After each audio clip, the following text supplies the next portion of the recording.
In June of 2012, I uploaded the first video in my Flat World series, where I tried surviving a super flat world in survival mode. But I never would have guessed that 13 years later in 2025, I'd still be going in that same world. In fact, it's literally my job. So today, we're gonna go on a tour of the world together. And the last time I did a world tour was almost 4 years ago, so there's a lot to see. That old world tour was actually the video that launched my channel. And it was the last time I did a free world download. So to go along with tradition, I've included a free download of the world in the description. Now let's get into the tour. I wanna start by showing you guys the tower here. This tower is the very first thing I built in my super flat world, and it didn't used to look all crazy like this because we didn't actually used to have a lot of these blocks in super flat. A lot of these blocks, as you can tell, are new to the Nether update, so that's when we actually went through and renovated this entire tower, and we didn't actually used to have spruce or dark oak wood in super flat either. So this is after the Wandering Trader was introduced, which introduced all those different wood types, and after the Nether update, which introduced the warped wood, the basalt, the blackstone, and all those blocks. So both of those updates, 1.14 and 1.16, were really, really big for super flat. This tower used to just be pretty much stone bricks and nothing else, if you can believe it. Let's actually continue this tour by going into the tower here. We're gonna drop down to the bottom level. So if we come down this hallway, there's a hole right here, and we can drop all the way down to the first floor of the tower. And we have this little fountain to break our fall. Again, this is all one of the first thing I built in my entire world. So if we actually come over to this end of the hallway, I have an old map of my world, and you can see what my world looked like basically in the first 5 to 8 years. So originally, I built this tower out in the middle of nowhere. There used to be a village here, and I slowly destroyed the village. I made a giant circle out of stone bricks, and then I dug all of the dirt down to bedrock. So if you go through this fountain here, you can see there's a basement area. And this was basically the first thing I did, was I made this big cylinder of stone bricks, and I dug out all the dirt here. This was so long ago that mobs actually used to spawn on bedrock still until they increased the world height. And what happened was they increased the world height, and mobs started spawning on the bedrock of the Nether roof. And so to fix that, Mojang literally just got rid of mobs spawning on bedrock. So once they did that, I actually got rid of the wooden slabs that I used to have on the bedrock here. And because of that, I actually have multiple double chests full of petrified oak slabs, which are the old oak slabs in the game. These are actually broken with a pickaxe instead of an axe. They're fireproof, so they'll never burn, even though I have fire tick off in my world, so it doesn't really matter. But they're a bit of a cool old cursed object that I have in my world, just to show sort of how old my world is. This was episode 1 of my flat world. You can see I literally spawned in, and I ran to this village, and this is the actual village where I ended up building my tower. So over the next 2 episodes, I took down a lot of the houses in the village. I gathered a bunch of stuff from all the chests, and eventually I was able to go to the Nether. You can actually see me. Let's see if we go to the Nether for the very first time. And this is where I slowly started building up all of my base and all the things in it. So I built a cobblestone generator out of netherrack. You can see the old villagers as well, looking pretty cursed. So I basically had set up this blacksmith with a bunch of chests, and that blacksmith with all those chests in my world, I'll show you guys. If I go upstairs, that blacksmith was right in this little quadrant here, right around where I have my slime farm right now.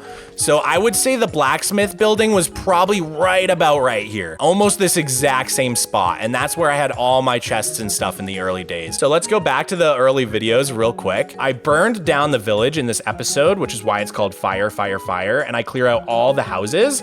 So basically all that we were left with was a villager breeder and an iron golem farm there, a couple wheat farms, and then that blacksmith building that I was talking about. Yeah, so right there, that blacksmith building, again, that's right where I'm standing in my world right now. And that was one of the last buildings to go because that had all of my storage chests in it in the early days. In the next episode, episode 5, you can really see what I'm talking about, where I dug out the entire circle at this point. So the wheat farms are still there. The blacksmith is still there. You can see all that stuff. And yeah, you can see the iron golem farm right down there.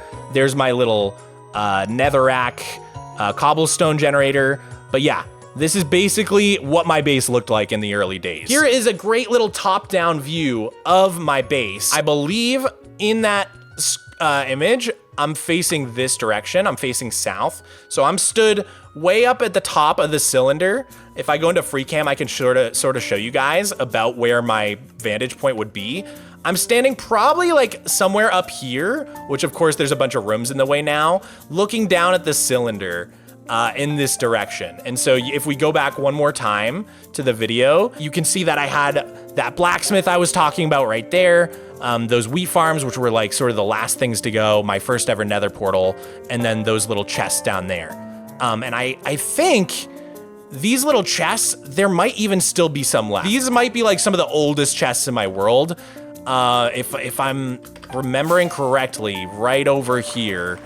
Yeah, I think these right here might not be original, but like I'm pretty sure this is, yeah, these are like some old junk chests from literally way back in the day. So this right here might be one of the oldest surviving chests in my entire super flat world right here. And you can really tell by the sorts of things in it. It's just like really random items. And this was one of my first ever nether portals that I built. I don't know if that is the original nether portal. I don't think it is. I think I relocated it. But yeah, it ended up right here. One more time, if we go back to that video, we're standing like right around here. Right around here is one of those chests. So hopefully you guys are sort of seeing how all this came together over the past 13 years. So let's continue. There's not much else to see in this basement here other than basically just like a bunch of random farms and stuff. I do have some sort of interesting things, like if you've ever noticed when I'm standing in my base, I have speed 2, resistance, regen, haste, and jump boost. That's powered by these 4 beacons, which are actually hooked up with redstone to a little control panel.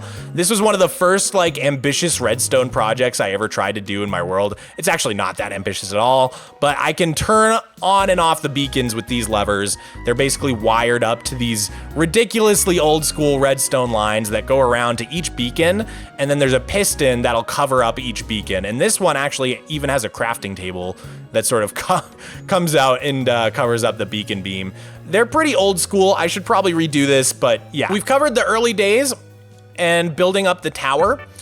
Basically, the next thing I did in my world was to extend the walls of the tower all the way up.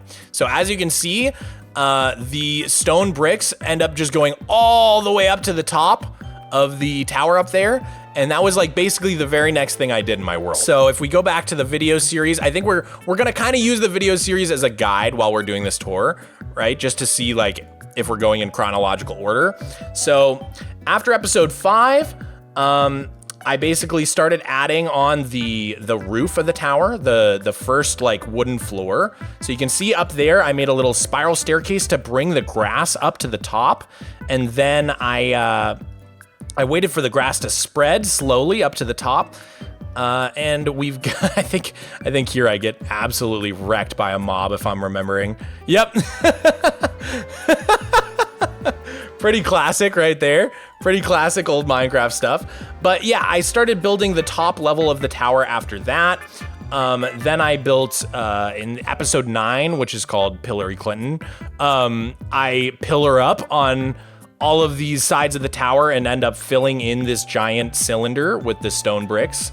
And you can sort of see how up at the top, I've already started spreading out a dirt square around the tower. And then for the next several episodes, I just kind of keep expanding on that until what we're basically left with is a big castle looking like this with these little, I don't know what you call these on castles. They have a term, but the little things that stick up, and then a little bit of grass around the top level of the tower, and the rest of the world we just covered with water. Which was pretty fast to do. So as you can see, the inside of the tower at this point, this is back July 2012, was basically just a hollow cylinder with a few mobs kicking around, not much else here. But yeah, you can see, again, those chests that we referred to earlier hanging out over there, one of the first things we did. There's like a little miniature oak farm over here. That's pretty much it. We can just do a quick tour of the tower here. So I want to start in the center. Basically, over the next couple years, we ended up filling in this tower. So this was my original storage room here. This is my original storage hall. And basically back in the day, you couldn't put chests right next to each other, so we had to put these gaps in between our columns of chests to make sure that you could actually put the chest there. Nowadays, you could just put all the chests right in a row. So we ended up redoing the other side, but this side we've kept original to how it used to be. So we've got all of our basic storage stuff here. These chests basically haven't changed since I originally put stuff in them, and you can kind of tell they're very old school chests. They've got like random stacks of items that don't really make sense together and stuff like that. We had these little furnace areas with crafting tables in the middle. At the time, I thought this looked really, really great. Quartz had just come out. Redstone lamps were also still very, very new in the game. So we incorporated those into the floor pattern, which I was pretty proud of. And back in the day, this storage hall was like, this was like the peak of building in Minecraft, guys. I don't think you understand. To be fair, it actually kind of holds up pretty well, I think. In the center, I had built this little nature-y area, and then over time, we've gotten more and more flowers and items from Wandy Tea, like the sugarcane and the blue orchids and stuff like that, to decorate this center area with all these different plants. But back in the day, it was pretty simple, just some grass and flowers and stuff like that. We ended up building this larger furnace array, but it's literally just manual. Like I just drag the items in here by hand, and that's how I would smelt things back in the day. But then on this side, I want to say somewhere around like 2020-ish, we ended up ripping out all of the old storage and building a big Impulse SV bulk item sorter, so I can basically run over to this chest in the corner, put any items that are part of this item sorter into there, and they automatically filter through into the proper chest. And yeah, this is, like I said, just my bulk storage, so it's really only items that I'm gonna have a lot of, like endstone or glass, you know, stuff like that, that I'm gonna have stacks and stacks of, but not a lot of other unique items other than that. So that's basically the storage hall. We walk this way. This is where I used to actually have my dragon egg for the longest time. Once we got access to the end dimension, I want to say that was around 2020 as well. We ended up putting the dragon egg there for a long time, but recently we've moved it to a new location. If we go straight through this room, there's just kind of this awkward space underneath my base. But this used to be a horse ladder. I used to have a big horse ladder right here, and you could ride the horses up to the top of my base. The horse ladder broke, so I ripped it out, and there's no longer one there, but I'd love to build a new one at some point. But for now, this is one of my portals that I use a lot. And then over here is a broken iron golem farm. I don't know why it's broken, but it's got enough iron in the bulk storage that I just haven't had to make a new one for the longest time. So we built that quite a few years ago now. I think this iron golem farm's like 3 or 4 years old. But yeah, it's broken. We're gonna have to build a new one at some point. That's basically all that's out this direction. From this room, you can either go left or right. If you go left, there's basically nothing here. There's never really been anything here. One of the beacon beams is here, but that's about it. There used to be a little water elevator in this corner, as you can see by this hole here, which would take you all the way up to the top level, but I ripped that out. So essentially this quadrant of the tower is pretty much just empty. But if we go right, you see this big leafy monstrosity. This is actually a slime farm, which, yes, believe it or not, I did build a slime farm in Superflat, even though I have all the slimes I could ever need. The slimes spawn on these platforms, and then they make their way over to the iron golems, which they're attracted to, and then eventually they fall down onto this magma. The magma kills them, and then there's a hopper minecart sweeping back and forth to collect all the slime balls. Right now, it's not doing that because the storage is probably completely full. Yep. But once in a while, I come through here and I craft all the slime balls up into slime blocks and then clear it out. But yeah, that's basically all that's in this quadrant here. You can also see that there are random wither skulls floating all around my world. These are pretty cursed. It's an old glitch where projectiles would just like freeze once they reach the end of your render distance. So we've got quite a few of these cursed wither skulls floating around my world. And we've also got some fireballs. I'll show you guys the fireballs soon. But those are pretty weird. One of the weirdest, most cursed old things about my world, I would say. The only other thing left on this side of the base, for the most part, is if we go in the back here, we can climb up and go around, and there's a little bit of wheat storage from the wheat farm above, which I'll show you guys. But you can actually climb this water stream and then go up here, and there's a little observation deck. And if we climb this ladder, you'll see that we've got the channel logo on a little carpet there. Super random. I don't know why this is here, but it is. So yeah, that's something you guys might not know about my world. So that is basically everything on the bottom half of this side of the base, but the other half of the base is much more dense. So let's go back into the main hallway here. We can sort of go center, left, or right. If we go center, this is sort of like a transportation room. So right here, there used to be one of those little zipper piston elevators, but they were really, really temperamental back in the day. I think Mumbo Jumbo may have designed it originally, but a bunch of updates to the game kept breaking it. So then it got replaced with a slime block elevator. Once slime blocks were added to the game, there was slime block elevators, but even that was pretty temperamental. So eventually, once water streams were added to the game, I replaced it with a simple water elevator. So now we can just shoot up really quick, and this will never break, unlike all of the piston elevators and stuff.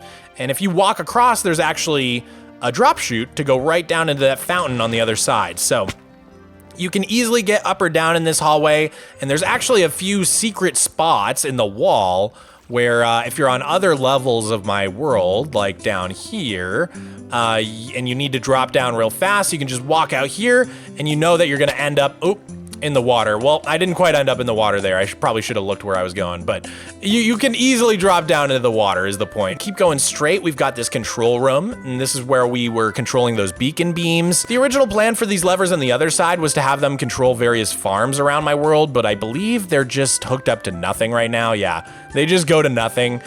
Maybe eventually we'll have these actually control something or other in our base, but for now, they just don't do anything. So yeah, we can go either to the left or the right here. If we go to the left, there's a bunch of farms back here.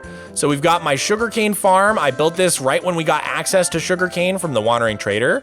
And right next to it, above, is a cactus farm. This is where we access our cactus. This is where we access our sugarcane. And I've got some bulk storage behind here where I can just put them in some chests.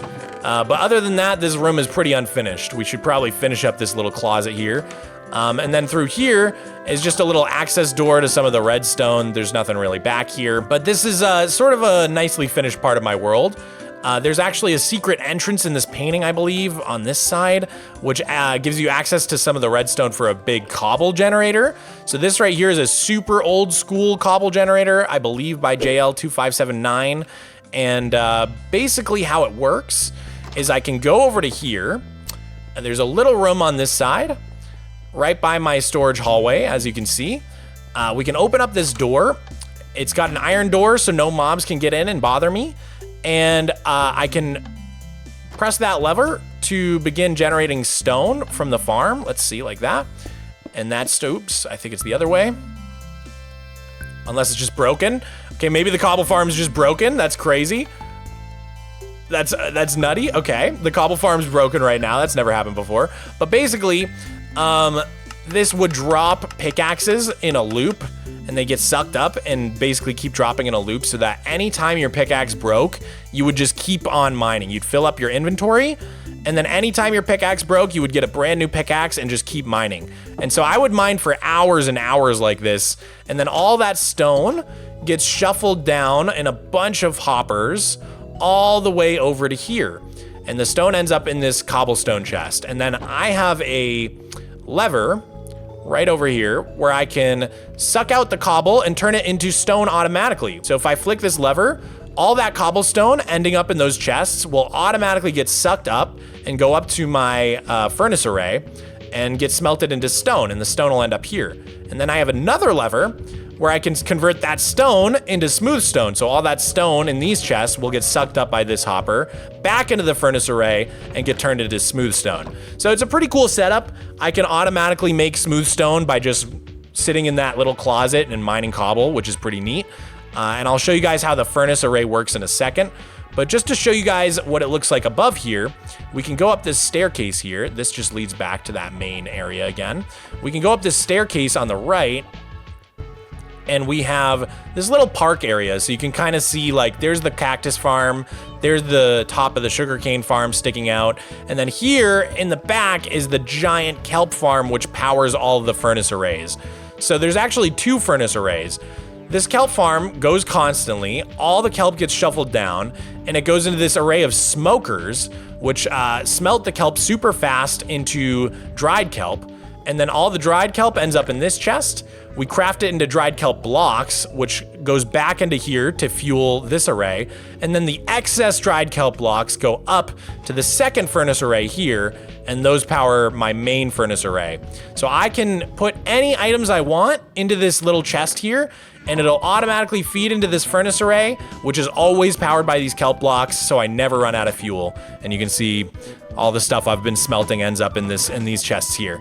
I don't know why I was smelting so much green dye, but apparently I was. Next time it goes around, I'm just gonna snipe. It's all pretty janky redstone, I'm not gonna lie, but it works for me. Up here, we've got one last farm, which is my basalt farm. So we hold down, click here, it mines super duper fast, and then all that basalt gets sucked down into the smelter if we flick this lever. Otherwise, it just goes into storage. So we can either smelt it to make smooth basalt, or it'll just go into the normal storage and become, you know, regular old basalt here. But yeah, we've also got storage for the smooth basalt and storage for the polished basalt here. So that's basically everything on this side. If we go over this way through this weird little hallway, we end up right here, which is just where I stuck a tiny little dripstone farm for pointed dripstone. That's going all the time. And then above, there's this really awkward farm here, just kind of in the middle of nowhere for collecting chorus fruit. But I think I've used this like all of one time. I've like literally never even used this farm. And yeah, this just connects down to here. So if we go right here, there's a path over to the smelter area. And then there's a water elevator that takes you up to this little chorus fruit section. And we can actually walk all the way back over to that little park area. And then just like I was saying, there's always like a hole to drop down back into this fountain. So I don't know. My base is kind of wacky. It's kind of weird. A lot of it needs upgrades. There's some random stuff down here that I forgot to show you guys. Like if I press this, I'll get some ender pearls to teleport around with. If I go in here, we've got a quick little egg farm just hidden in the wall in case I ever need some eggs. So there's some random quirks all over my world.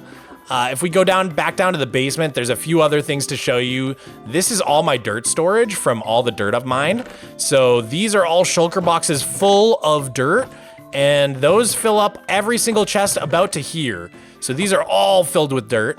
Some other cool stuff down here. We've got more bulk storage. This is all the end stone I mined for the end project, the end city project. And then over here, we've got some bulk mob drops. And then over here, we've got all of my records. For some reason, I keep them here. I really got to make like an actual record store or like a record shop or something like that. But this is what we have for now. That was basically everything. Why use trap chests? Dude, that's actually such a funny question you asked. So back in the day, you couldn't put chests next to each other. You could put trap chests next to regular chests. So I had to alternate trap chest, regular chest, trap chest, regular chest. In order to get these chests to go next to each other back in the day. Nowadays, we can just put regular chests next to each other and it doesn't matter. But you can see these are all just like remnants of old Minecraft in my world, which is pretty funny. And then I think the only other thing to show you guys down here would be that if we go this way, this is a brand new automatic wheat farm I made in the newest episode of the Flat World. So there's 16 cells. Each of these cells has a villager and they're constantly replanting the wheat for me, but they can't pick up the wheat because their inventories are full of seeds. And so the hopper minecart gets to pick it up instead. All the wheat funnels down into this chest here, and I've got shulkers full of wheat here in case I ever need them. So that's my little wheat farm, but let's go back into the tower. There's so much more to cover, guys. We're just getting started. So the only thing to do now is to go up a level. And I think the best way to do that would be to go back to the park area. From this park, we can actually go up this staircase here. And this part of my base is pretty messy. Keep that in mind, but we end up right on this ridge here. And if we go up this stairs, we're sort of on the second level of my base. So this is bulk storage. Each of these towers has 4 items: rotten flesh, bones, arrows, and gunpowder.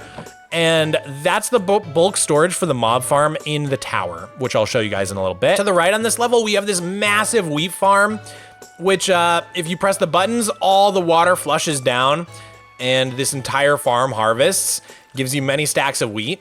And then all the wheat and the seeds flush down this water stream in the back here into these hoppers. And those end up getting sorted into these two chests, the seeds on the left and the wheat on the right. So that's what I was showing you guys here in the back. That little area right there is the collection for this wheat farm here. Like I said, these are 4 little bulk storage areas for all the mob drops coming from the mob farm above. And basically the only other thing on this level is our map of the world. At this point, our map is pretty outdated. This is back when we still had water covering the world. Since then, we've gotten rid of all this water and dug a lot of this down to bedrock like this. So this map at this point is pretty outdated, but it's still fun to see. And if we go this way, we come into this little staircase here, and it wraps around and we end up on the next level. So right here under these, under a couple sets of staircase, I have a secret little pumpkin and melon farm. So all the pumpkins and melons cycle down into this chest here. Super handy little old school pumpkin and melon farm. Never changed it since they first introduced those. Then we could go up here and we're in this little area on the top level of my tower. So let me show you guys. If we come down here, one more like little mini section. We were just down on that section with the wheat farm. Now we're up here. So once again, this quadrant of the tower is pretty much just empty. But this section here has a great big old school tree farm. So there's slabs up top to make sure the trees don't grow big. And I can just come through here and chop down all the trees and replant them. And it's a really, really old school way to collect oak or birch wood or whatever it may be. Here are the 4 drop chutes from the mob farm above. So remember how there was the 4 storage areas down below? 1, 2, 3, 4. Those correspond to these drop chutes. So the mobs shoot down these drop chutes, land here and die, and their drops are all sorted into these 4 bulk storage containers. We have a really interesting system. This connects up to my pig and my cow breeders up above. So if you look over here, there's these 2 little buildings. This one has cows going around in a loop, and this one has pigs going around a loop, or at least it should. I don't think I ever put the pigs in it. But how it works is, in theory, is you stand here for hours while this dispenser fills up your inventory with wheat, and you just breed these guys on a loop for hours and hours. All of the baby cows fall through this glass pane into the bottom here, and they end up in this tunnel system. And then they go, all the baby cows and pigs get transported all the way along to the end here. And so the pigs end up in this section, and I've got 2 options. I can either divert them or immediately burn them for pork chops. Same with the cows. If I choose to divert them, they actually go over to the side here, and the cows will end up here. And here I can milk them. So I've got buckets here that I can milk them with, or I can kill them for their steak and leather with looting. And then the pigs end up in this little container here, where I can either give them a saddle and a carrot on a stick and then ride them away, or I can kill them for their pork chops. So it's a pretty weird system. And then right next to it is my little chicken farm. So this is like automatic chicken farm. It's one of my main sources of food because I'm too lazy to trade for golden carrots. But that is my passive mob farm system on this level. If we go in this direction, you'll see these staircases connect back up to where we just came through with this melon and pumpkin farm back here. And then on this level, we've got more of a little miniature oak farm where I can chop down trees.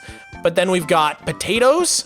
So this is a potato silo here. If I press this button, the water will wash all the potatoes down.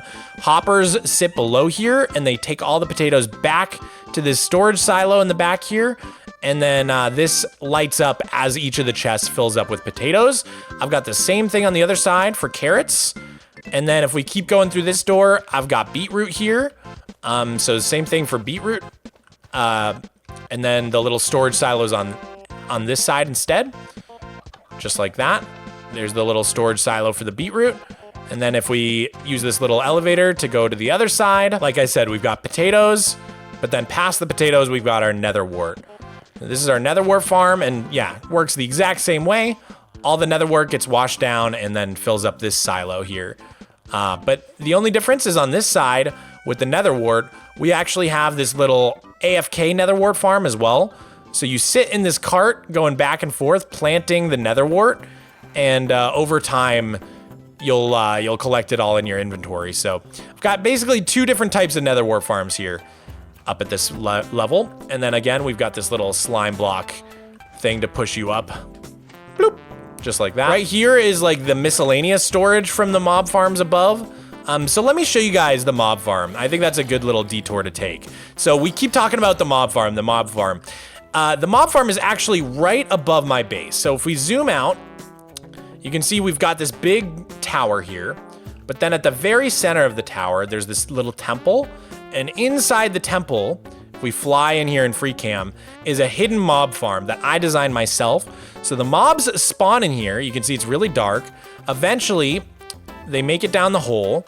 There's 1, 2, I think there's 2 levels, and then there's 4 modules. So there's 8 total spawning rooms that look like this, and they're each hooked up with lights. So I can actually flick the lights right here, and you'll see that if I fly back up into this mob farm, all the lights have now turned on. So mobs are now disabled, and you won't be getting any more mobs spawning in the farm after I turn the lights on.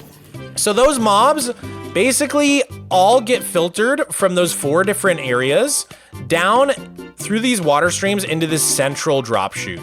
And then they drop down to here where they become a 1-hit kill. So I can just take my sword, I can hit them, boop. All their drops go into this general miscellaneous storage, and that's what filters down into these chests here. Or alternatively, if I don't want XP and I just want to kill them, I can go over to the one that says XP farm, which is right here. I can turn this off, and that's going to redirect the water so that instead of the mobs coming to the center here, like these ones are, they're instead going to drop down into the 4 chutes. So now you see these mobs are getting redirected, and that's gonna drop down these 4 chutes, and that's where these 4 storage things are located. So let's go back down here.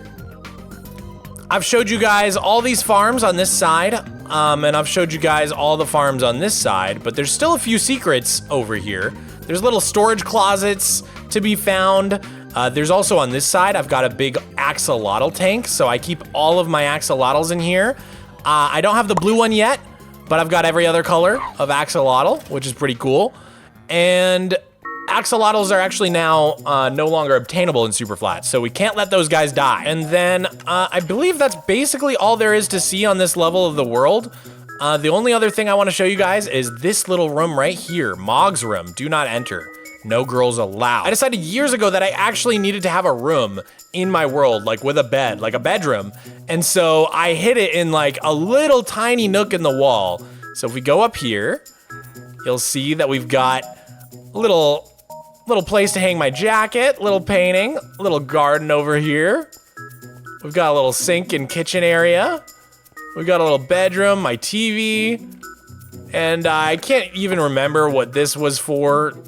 I don't even remember, but yeah, that's my bedroom. And I believe there's like there's even this random like catwalk that I was working on here, but it doesn't lead to anything. It's just super random right now. Yeah, my world has some really weird old projects that I just never came back to, but that's what happens when you have a 13-year-old world like this. I think that was basically everything on this level. Maybe the only other thing to note is that you can actually walk straight out here to see underneath. And there's a bunch of random stuff under here, which I need to clean up eventually. If we fly around underneath my base, there's a few other random things, like this strider with lava. I was trying to get an achievement, I think, for that. There's this, which was, that's the bottom of my library. That's the bottom of my spider cathedral over there. And then over here, this is the bottom of Withering Heights. This is where I keep my dripstone, my massive dripstone farm. So just random stuff under here. I want to build a cave system eventually, which is what this is. I was working on building some sort of cave system, but that was a really long time ago, and we haven't come back to that project since, so we'll see. That was pretty much everything in the tower, guys. I think I covered just about everything. A lot of the tower has not changed much since the last world tour 4 years ago, to be honest. Most of it is the same. So now we're on the top level of the tower. There are a few other switches up here that I could show you guys. So we saw the lights in the XP farm, but there's also a village breeder. So up on this level here, I've got in the corner here a little villager breeder setup, and I can turn it on and off with this piston here. So I can hit that switch right from down here just for convenience. And then over here, we've got the mob sorter switch. This is pretty cool. This will actually start redirecting the mobs over to a sorting system. So it brings them back into the middle, but instead it sweeps them off this way. They go through this crazy system here. So the first thing that happens is there's water to separate out the skeletons and the zombies. So those guys sink. And all that makes it through are the witches and the creepers.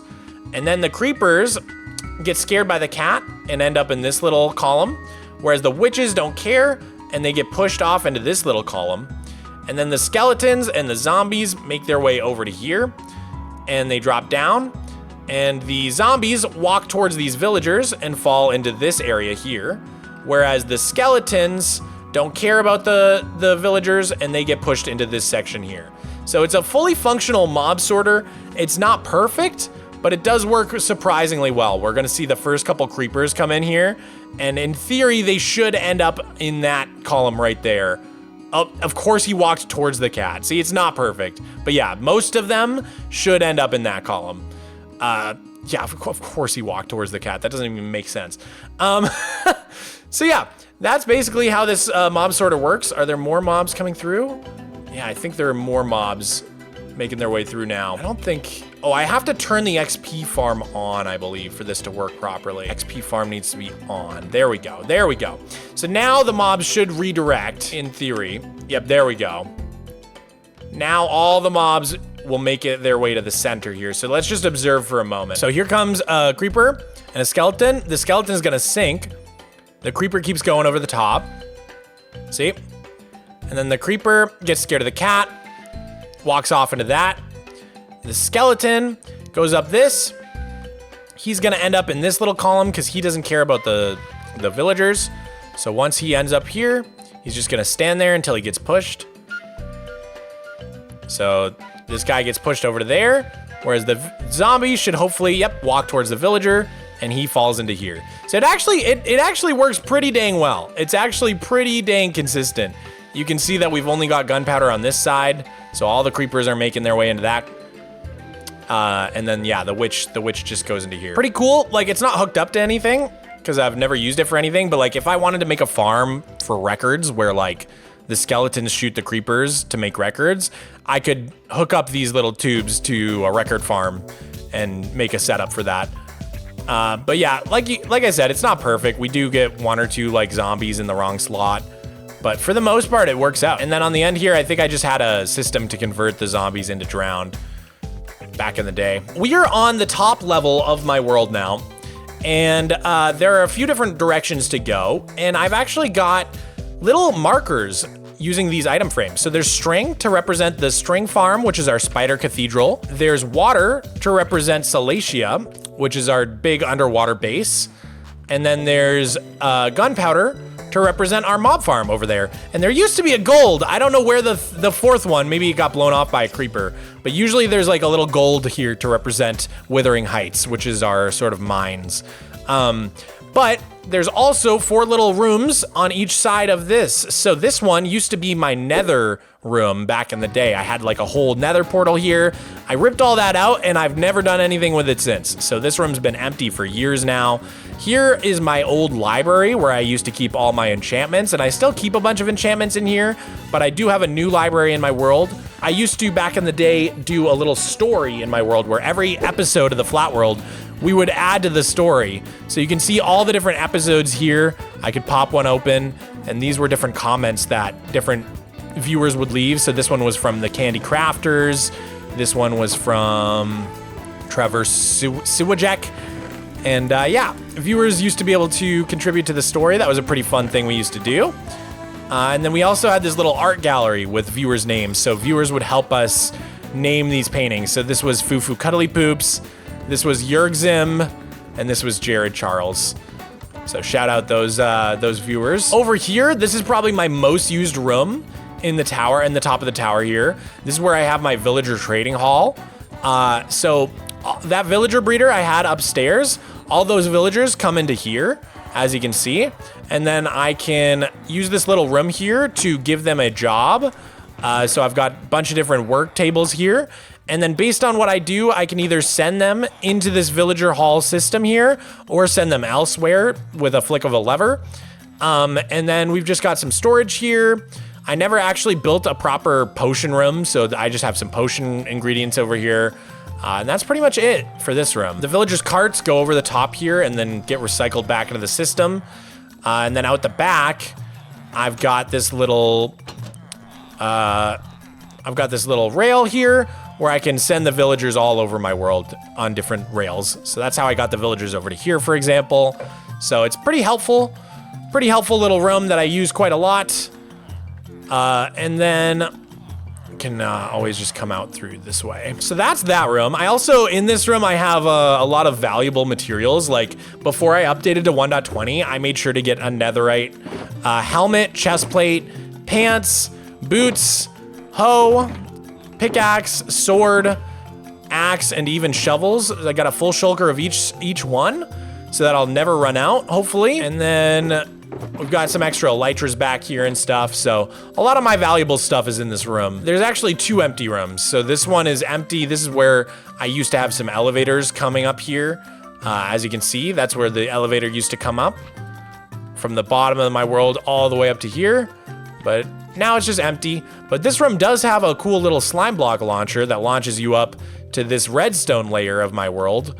And this whole layer of my world, like I said, is basically just pure redstone for the mob sorter, the mob farm, the villager breeder, basically just redstone and nothing else. I do have a way to get up here. I've got a little water elevator here that I can use to get up to the very, very tippy top of my tower. This used to be open, but now it's all covered up. So it doesn't really lead anywhere anymore. It's just kind of like this little basement area. In fact, I don't even really know how to get out of here, so I'm just gonna mine my way through. So that brings me to the top of the tower. For the longest time, the top of the tower was just blank. There was nothing up here. But a few years ago, I decided to build this big temple at the top, and I put a giant spider on top. We'll get into the lore of that later. We have these beautiful gardens up here with a bunch of different flower types, as you can see. And then we've got this big banner. So this is actually the flag of Fenhaven, which is what we call this area in my world. Everything you see here basically is part of Fenhaven. That giant flag is actually just a blown up version of this banner that I designed. So I've actually turned off gamma overlay so you guys can see how it actually looks in game with the brightness up. And we've got this twilight roof in here. So it's swirling glass with end rods to create sort of a nighttime sky effect. And it's supposed to be, the lore is basically that it's an enchanted ceiling. And then if we go up these really dark staircases, we've got candles all in here. We make it to the center room here, which has the obelisk. I think the lore in my world is basically that this is a giant magical obelisk gifted to the people by the spider god. And that's why all the people in this world sort of worship spiders. We have this eternal soul flame up here in this cool little basin hanging from the ceiling. It's kind of just decoration and more lore. And then in the spider itself, there's actually room to put something. We never have put anything in there, but it is hollow. I've always wanted to like hide something inside of the spider here. That is basically everything with this tower, to be honest. There's not much more to see with the tower. So from here, I want to branch out to the other different structures in the world. And I think a good one to start with is probably the Spurch. So this is our spider cathedral out here. And the lore of this is basically just that I needed to build a spider farm because everybody back in the day would get their string from cave spider spawners. We didn't have cave spider spawners in Superflat until mine shafts were added into Superflat in like 1.18. So I basically had to invent my very own farm for getting spiders, and that's what you see up here. If I fly up here with free cam, you can see all the spawning platforms in here. So there's like 1, 2, 3, 4 different spawning rooms, and then the spiders make their way down into these holes here, and they're gonna drop down there. Sometimes it like needs a little jostle for it to actually fall down, but eventually they make it down into these little holes here, which have hoppers underneath, and those collect all the string. Originally, this was just kind of a floating farm. I actually wanna show you guys real quick. This is episode 66 of the Flat World. I had my tower in the middle, and then I had these really big buildings surrounding it. And then it was basically just a big square of dirt. So what we ended up doing over time was we ended up getting rid of these giant like quarter circle buildings, and we only saved one of them, so I can show you guys that. And we trimmed off this square to instead be a circle instead of a square. If we look at the map, basically this whole top platform used to be a square instead of a circle.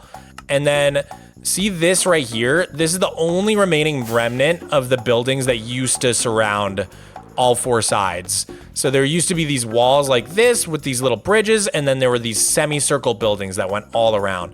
But they really blocked the view of our world, and so I ended up getting rid of them. If we go back to this episode, I want to show you guys where the spider farm was and what it looked like. So this was what it looked like walking to the spider farm back in the day. You can see that there was literally just like a floating box out there, and that was basically it.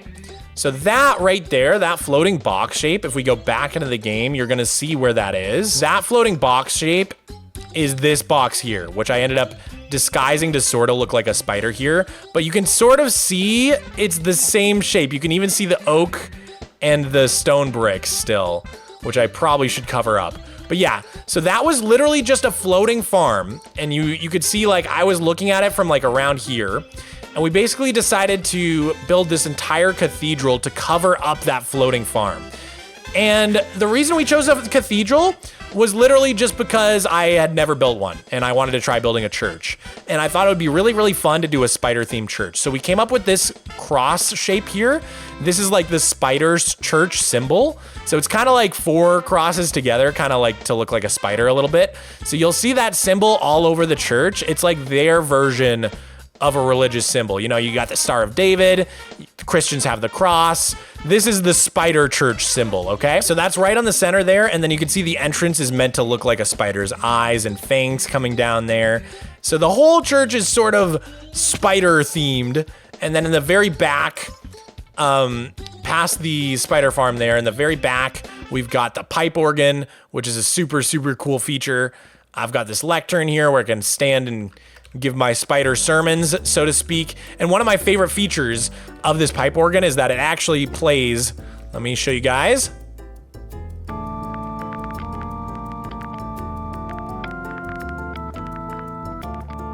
Pretty cool, right? Yep, that's the pipe organ.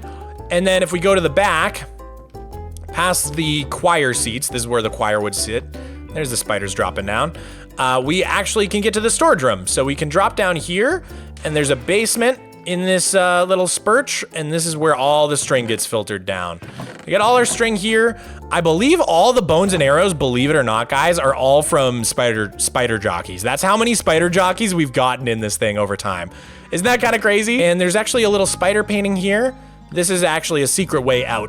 So if I'm ever under my base and I want to go to the spider church real quick, I can kind of just fly right through that hole. And it's like a little secret shortcut right into the base for me. So I still need to make a way to get up to the top of the church because I haven't built that yet. But right now, if you use your elytra, you can get through these little windows here. And then up here, I've actually got all of my priest villagers. I've got a project going in my world where I'd like to build a unique building for every single type of villager. So all of my priests obviously go in the cathedral. It only makes sense. And then you've got this nice view down to the rest of the church here. So eventually got to make a staircase up here. Got to finish this up somehow. Get rid of all this ugly dirt scaffolding over here that I was using to transport the villagers. But that's a later thing. We'll finish that eventually. Ever since we built the spider church, we've had the lore that the people in our world worship spiders. And that is where the idea to put the giant spider on top of the base came from. So it all just started because we needed to cover up our ugly floating spider farm with something, and then it turned into a whole big lore for our world, which I think is pretty cool. So yeah, that's one last look at the spider there.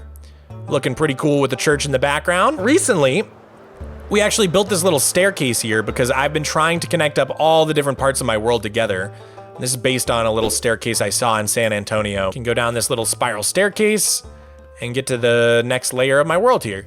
Pretty cool. Let's go back to the center again. We chose one of the 4 cardinal directions to go to, which was the spider farm, but let's choose another one. So let's look in this direction. I think this over here is gonna be Withering Heights. Withering Heights was another giant old project I did in my world. And basically what I did was way back in the day, I poured lava and water from the sky over and over and over again until it formed a giant cobblestone mountain. So if we fly inside of here, you can see it's all made of cobblestone. I've been mining it out from the inside out, trying to hollow it out over time. But yeah, this was all a giant lava cast like you might see on 2B2T or something like that. And what I ended up doing was covering the mountain with dirt and then planting a bunch of saplings on it. I've since chopped down all the trees, so there's no saplings anymore because I'm doing custom trees in my world instead. But I eventually blended in these custom terraform mountains with the lava cast mountains, so you can't really tell where one begins and the next one, or where one ends and the next one begins. But if we come under here, you can easily tell that's where the cobblestone mountain is right there. And then everything in this direction is all custom terraforming that I did by hand. So if we go to this side of the mountain, similar story. You can see that right around right here is where the custom mountain terraforming starts. And all of this is the actual lava cast in there. So you can see I've slowly been hollowing it all out. I've got the bottom all cleared out here, which took forever. And then if we fly up the center, I've got all of this cleared out so far. So we're getting there slowly. But the reason it's called Withering Heights is because back in the day, before this was hollow, there was just a giant tunnel into the center of the mountain, and that's where I would have my wither fights because I didn't want the wither to escape and ruin all my builds over here. So I would put him deep inside this mountain so that just in case I died and I couldn't kill him, he would just be stuck in this giant mountain and he wouldn't do any damage. So back in the day, that's where I fought all my withers, and because of that, I believe there's 1 or 2 wither skulls floating around here. Right over here, there's 2 of them. There's 2 down there. There's another one right there. There's another one right there. So all of those wither skulls were shot out by the wither and they escaped the mountain and got frozen in time. And now they're just there forever. Episode 26 of the Flat World series, you can see I show off me making this mountain here. So you can see back in the day what this all looked like around my base. Like I said, the center tower back in the day was all just stone bricks. And then there were these big 4 buildings going all the way around. You can see the old textures in the game as well. And then walking out towards Withering Heights, I basically had built a ladder going all the way up to the world height. And that's where I was just pouring down water and lava over and over again to get this giant lava cast mountain. So that's what it looked like back in the day. And then if we fast forward quite a bit, we have an episode 61, Blossoming Heights. This is around the time when I worked on covering the entire mountain with dirt, and you can see me doing it completely by hand. I just literally went through, covered the entire mountain with dirt so that you couldn't see any of the cobblestone. It took an insane amount of time. I can't believe I did this, to be honest. And then I went through and planted a bunch of trees. And what you're left with is basically a giant mountain. So that's basically what it used to look like back in the day. There was a bridge coming over from this very square part of my world here, and then coming over to this cobblestone mountain that I had covered in dirt and grass, and then covered in trees. But yeah, and you can see my base in the background there. That's how it used to look, just literally a floating bridge coming over to the mountain. And there's actually, you can see it right there, there's a fun little Easter egg in the backside of the mountain. So why don't I show you guys that right now?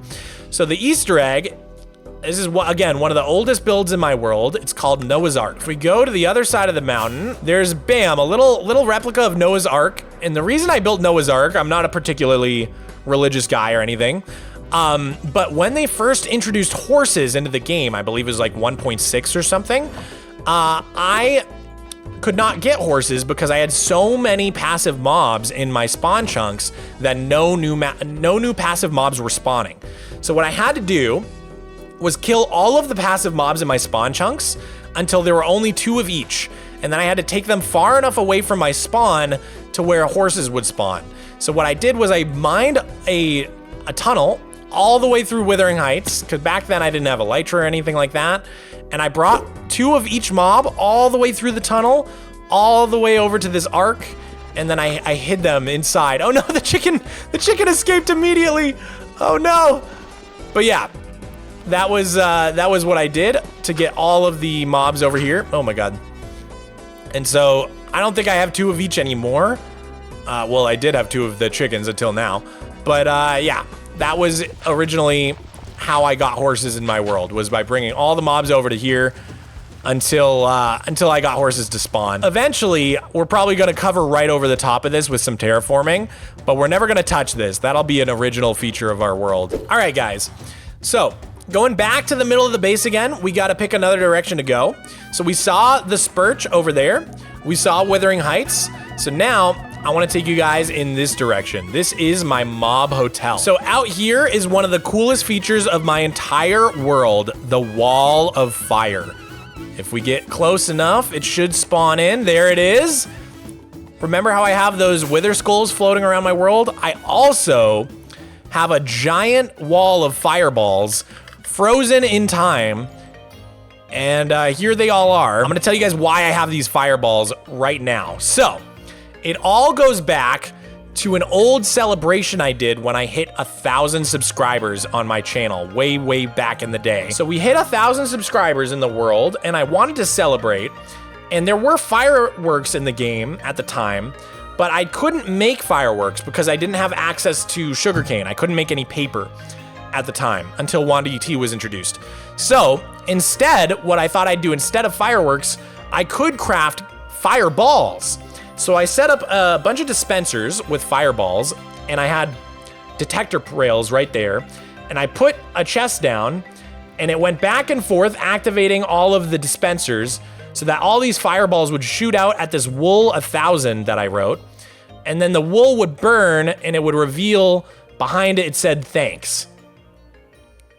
So I turned it off there, and I thought nothing of this. But what ended up happening was those fireballs kept going to the edge of the render distance, and they hit the edge of my render distance, and they all froze in time there forever. And so that is why we have the giant wall of fireballs in my world. Eventually, I wanted to build a new mob farm, episode 69, and that's when I bridged way out in that direction because it was one of the last directions I could go in my world that wasn't already filled. And I bridged all the way out here and built this giant mob farm. And at the time, the fireballs would only blink, but now they're actually permanent and you can see them all the time. So they must have changed the way they render. This is the way the mob farm looked when I first built it. You can see it's an absolutely insane mob farm. I've got my old skin on. This is basically what it looks like. A bunch of pistons push the mobs off. They all fall down.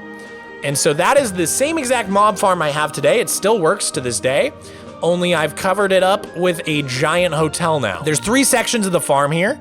If we fly in here with free cam, you'll see each section. So there's one section here, and you can see if we fly in here with free cam, all the mobs are still just pouring down just like they used to. So they spawn on these little tripwires and then immediately get pushed off, and they end up in one of 3 sections, either this front section here, this middle section, which you can see from the outside, which is kind of a cool effect, or this section on the end here. And then what happens is as they fall, they activate this tripwire here, the trapdoors flip up, and then their drops get dropped into this water stream. And then any mobs that happen to survive the fall will just get killed by this lava here. So then all the drops go all the way down these ice streams, and they go up this elevator, and they end up in this bulk storage array here. And you can see that this farm is insanely efficient. Like the mob drops are just pouring in. So we never run out of gunpowder, bones, anything like that. So that's the mob hotel, but I've also got some other cool farms hidden in this thing, which is why we built this whole side section here. So you can see there's a train station here, and the train is actually the train from Spirited Away. Fun fact, one of my favorite movies. And that train goes all the way along into this section here. So let me take you guys right through there. We can actually fly right into this scary black area like that, and we end up boom right in this behind the scenes area inside the tunnel, inside the hotel. And we've got a bunch of different farms that rely on bone meal in here. I could just run over here to my bone meal chest and grab all the bone meal I could ever need. And so we've got micro farms for wheat. We've got a little flower farm in here. We've got a nether farm for different nether objects. We've got a drip leaf farm, a rooted dirt farm, and I think this one might be for ferns. Yeah, this is our fern farm. And last but not least, down here, we've got a sea pickle farm right there. And then you can see my bulk storage down here for all that stuff. Like I said, all the gunpowder gets filtered down into here, and we have an absolute crazy amount of it. In fact, we're just throwing out arrows and rotten flesh because we have so much of it. We don't even need it anymore. All right, that's pretty much it for the mob hotel, but I might as well just show you guys a little bit of the train station here. This thing has a full interior. It's actually really nice. We've got some little train benches here. Maybe where the train schedule would be up there. We've got some like telegraph booths where you could go make a phone call real quick. And then obviously in the back, the spot where you buy your tickets, which is pretty cool. And then you have this nice staircase so you can make it back up to the top layer of the world. Before we move on from the mob hotel, there is one last thing I need to show you guys. If you fly past the mob hotel and keep going in this direction, there's actually some stuff out here. So first you're gonna run into my wandering trader farm. This is a sliced lime farm. Basically, wandering traders spawn, they're attracted to the bell in the center here. They see the trapdoors as solid blocks, so they walk right off and then they go into the nether. And then once they're unloaded in the nether, another wandering trader can spawn in the overworld, so you can collect a bunch of them. But if we keep going, you can see in the distance, this is the Garden of Pharos. This used to be my iron golem farm back in the day. So we used to have these crazy iron golem farms that looked like this. There would be water in the middle and then 4 little sections with 4 villagers each, and the iron golems would spawn in the center here and then drop down. The hard part about building these back in the day was just getting the villagers into place. So obviously this iron golem farm hasn't worked for years now, but I think we still have some iron here, I'm pretty sure. Maybe not. I think we finally emptied it out. One of the only other things over here in the Garden of Pharos is this sheep farm, which still works to this day. Looks like a couple sheep got out. But basically the sheep just go round and around in a circle over and over again. And there's a little dispenser up here shearing them constantly. So that's a really, really good wool farm. Like I said, I still use it to this day. But other than that, there's really not much over here. If we go into the garden, there's these 2 staircases, one on the left and one on the right. The one on the left goes to the donation cave. So I was trying to terraform a realistic cave back in the day. So we've got T-Pone2424, the first ever donation I ever got back in 2012. We got 2 words for you, some other familiar faces in this donation cave. And then at the end here, I tried to build like a little fake dungeon room. Back in the day, we didn't even have mossy cobble on super flat.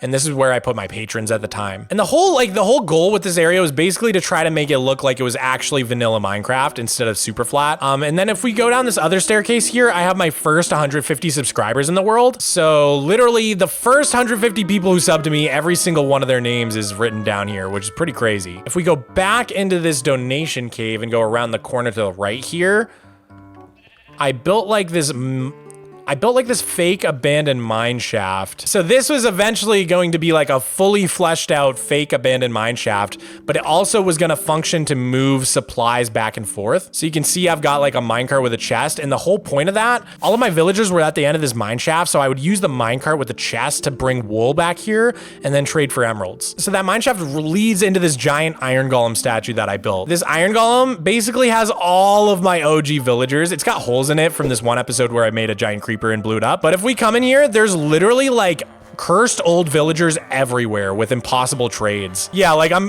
this is definitely not a villager you can get nowadays. He sells almost every single kind of wool. There's definitely some weird villagers in here that sell stuff they shouldn't. But yeah, basically this was like my villager breeder slash villager trading hall back in the day.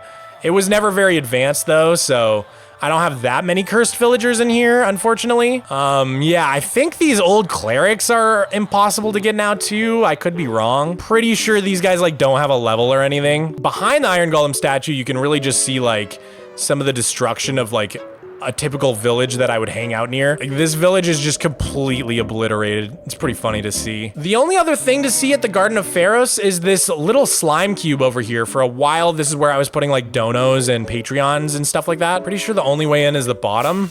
And yeah, we've just got some old cool people.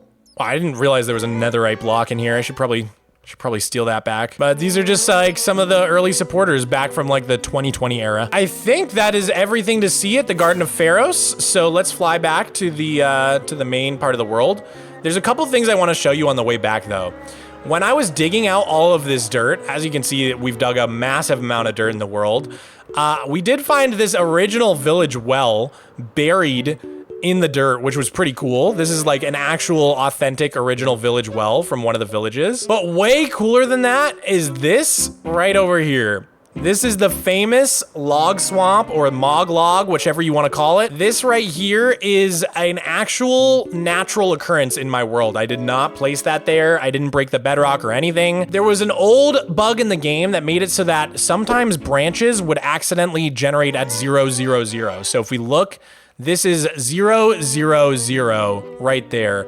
And so it basically took over bedrock and spawned this log instead. Super rare glitch that I have in my world, which is pretty cool. Someone asked why there are holes in the dirt.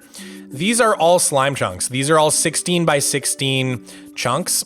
And I've mined them out to get rid of the slimes. So you can see on my map of my world, I've actually done a huge amount of slime chunking all around my base to get rid of all the slimes. All right, so we're back in the main base again, and there's one last direction to go, the water bucket, which is Salacia. The last of the 4 cardinal directions is this right here. This is Salacia. Back in like 2014, I wanted to build an underwater base, and back in the day, this bridge here used to go all the way across into this little hole. But for right now, we can just fly in. So what I did to build this was I built this entire base normally, and then I put the water after it was finished. Episode 65 of the Flat World is called Salacia. That was when I first came up with the idea to build this, and I had been watching Jacques Cousteau documentaries of underwater bases in real life, and I got really, really inspired. So I wanted to try to make one. Aha! So this is the first time I started building Salacia. You can see I started by just laying down some outlines, and then I built a really, really big bridge to get back to my base. So there was my base, and there's the bridge I built, and that was the outline of Salacia. So I literally just started by going into the middle of nowhere in the water, laying down these outlines, and that's how I began the base. So the next step was to fill in the outlines with stuff. I began building up the walls, as you can see here. This is Salacia back in the day when I was first building up the walls. Andesite had just been introduced in the game. Andesite, granite, and diorite were brand new. They had just come out, so I wanted to use andesite for the floor for part of it. You can see that I sort of started filling in the project. I want to fast forward a little bit to episode 75. I do a little world tour of my world, and I want to show you guys where Salacia was at. So I had built this giant statue at the time, and it said Amphitrite, I think, which is like the Greek word for Salacia, because Salacia is the Roman word for it. I believe she's Neptune's wife or the daughter, I can't remember. And then, yeah, you can see by this point, I had finished the farms. Back in the day, there was no beetroot yet, so I had done this triple layer farm for wheat, carrots, and potatoes. And that was about all I had by the 75 world tour. As you can see, there's the wheat, carrot, potato farm. Over the next couple episodes, I kept working on Salacia, and I built like this terrarium room. So you can see me working on that in here, adding trees, adding a bunch of nature. Had a pretty decent little naturey area going in Salacia. I believe it was episode 84 where I finally finished all the glass I needed for Salacia. So that took a long time to fill in all of the glass walls because it was many, many, many stacks of glass, couple chests full of glass to fill all those in. And then finally, it was time to actually start placing the water. So that was episode 88, and now we're like post-college. So this is like 2018 era, 2019. And yeah, took me a couple weeks to get all the water placed. You can see the method here. I had built a giant box, and then I just went layer by layer, filling in the water until it spread. And it was a pretty insane effort to get all that water into place. And then once that was done, I basically had a giant cube of water. You can see this is how Salacia looked. It was basically an underwater base inside of a giant cube with a bridge going to it. But then a couple years later, I ended up actually building all the terraforming and building all of the ocean floor. And now, if we look at Salacia now, there's actually like, instead of a cube of water, it's like an actual lake with this big glass dam on the front here. This is a magical dam. The lore of my world is that, you know, because obviously there's no glass strong enough to hold this much water, right? But this is a magical enchanted dam where the glass is holding the water in place, and then the level of the reservoir is controlled using this stone dam right here on the side. So real quick, let's just drop down into Salacia. We've got this little bounce pad here, and we'll pop right onto this platform. We've got this little house here, which is kind of like my home base while I was building up this area. I've got a bunch of random storage supplies in here. This is where I slept at the time when I was working on this area. And then out here, we've got some houses. We've got this pretty big one with the waterfall behind it. I started a couple houses here that I actually never finished. And then one of the cool details about Salacia is that all of the water you see comes from holes in the ceiling. So this one water hole right here goes down and feeds these fountains on each side. And then all of the farmland in these farms is hydrated by holes in the ceiling up top. So the idea is that basically like all of the water that you see when you're in Salacia is coming from literally the ceiling. This part over here is pretty unfinished, to be honest. There's not much over here except for like a door to get out. And then here's the farm. I never did add beetroot to the farms here, just kept it as it was. And then here's what I was calling the terrarium, this little naturey area over here. Back in the day, this was like the best terraforming I could possibly do. A couple puffer fish and tropical fish hanging out in there. That is pretty much it for Salacia. Someday I would like to finish this project up, but it's really old, so I don't know. But yeah, you can almost tell where the bridge used to come out over here. I want to take you guys back to that old map of my world one more time. So you can see back in the day, this was like sort of how my world was. We had the cube of water that was Salacia. We had the mountain with Noah's Ark. We had the mob farm over here. And then we just had this floating spider farm with nothing really around it. And it was around 2020 when I made a really big step in my world and actually decided to connect everything together. So that's when I made these circles up here and connected up this terraforming to the mountain. That's when I did all the terraforming to make Salacia look actually not like a floating cube of water. And then I also made the mob farm in that era to cover up the mob farm, and I made the spider church to cover up the floating spider farm. So yeah, I would say that was one of the biggest transition periods in my world, was when I went from everything just kind of floating on its own to all being tied together in one cohesive area. So when I decided to tie everything in my world together, I made this plan, and I want to show you guys the plan right now. In episode 92 of the Flat World, that is when I made the giant plan to connect my whole world together. So what I did was I took a screenshot of my maps in the game and I brought it into Adobe Illustrator. And then you can see I started drawing shapes to try to imagine what I wanted the terrain around my base to look like. And then I color coded those shapes based upon how high up I wanted them to be, because I wanted there to be some height variation. So that was my little graphic that I made. This was my little plan for my world that I made.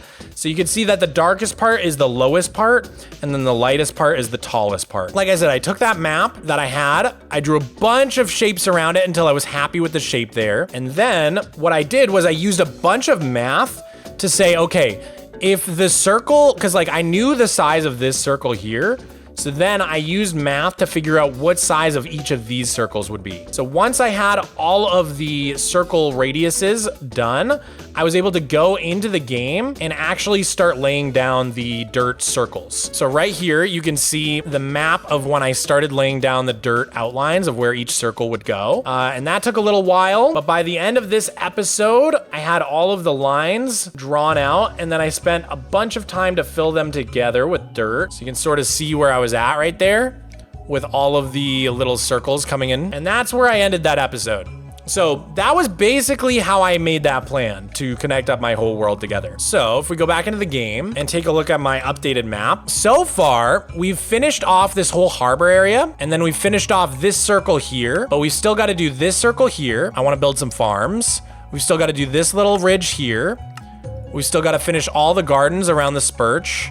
There's this section here. This is going to have an opera house and then some more houses over here. And then there's gonna be a hotel down here. There's a bunch more to do, and then on the very upper level, we filled in 1 out of 4 of these 4 quadrants. So you guys see how there's 4 little areas around the center of my base. We've only done 1 of them, which is the library. I think there's a few areas to explore with you guys. There's this whole section here, which is the bay, like the harbor. There's this whole section here, which is like the Victorian section. There's the library. And then there's Wandy T's house over there. So I think I want to start with the library, even though it's kind of out of order, because we built this first, then we built this second, and then we built this third. I actually want to take you over to the library because it'll be easiest to show you guys. So like I said, I plan to have buildings on all 4 of these quadrants, if not multiple buildings. But for now, this is the only quadrant that's actually finished. So this is my library. And if you're ever in my world and you're confused on where to go, I actually have a really helpful book I can show you guys right in the library. If you come over to this specific lectern, it's got a README that shows you how to get to the end dimension and stuff like that. Really helpful. But yeah, so this is the library build. I'm pretty proud of it. On each side of the library, we've got these little sunken courtyards, which are really kind of just for decoration. If we go to the entrance of the library, we've actually got this book return, so I can throw a book in here and it'll go right into the storage. And then we can go into the main entrance of the library, and we've got this really, really nice domed room. To the right here, I should have a librarian here, but I think the librarian witch died, so I need to replace her. But we've also got our little cat tome. And basically my idea with this library was to fill it with a bunch of knowledge that's actually useful to have in the game. So like I've got a whole section here for cooking, and the idea is that every book here is actually cooking themed. So I've got like the Omnidex of goodies, saturation, all about nutrition, oh my god, types of apples and how to grow them, taste of the tropics, a guide to tropical fish, how to safely prepare pufferfish. Right here we have poetry like creeper sonnets, explosive emotion, more poetry over here. Up on this second level, if we go up this spiral staircase here. Oh, did I just break a pot? Dude, what the heck? You can break them with...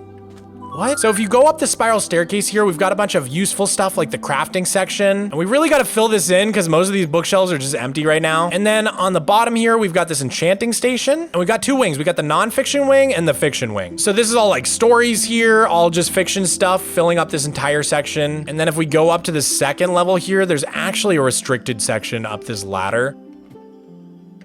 There's a little secret entrance into here, which I really need to put something in here. And then, yeah, over here is the nonfiction section. So we've got like mathematics and stuff like that. We've got yearbooks here. So like all the people who donate on the streams, all of their names get put in here, which is pretty cool. So yeah, that's basically it for the library. One of my favorite builds in my world. Oh, I almost forgot to show you guys the basement. Yeah, let's go down in the basement. So that book drop I showed you guys out front, all those books go into these chests here, which is pretty nice. And then I can sort them. We've also got an automatic anvil replacing machine here. If I just press this button.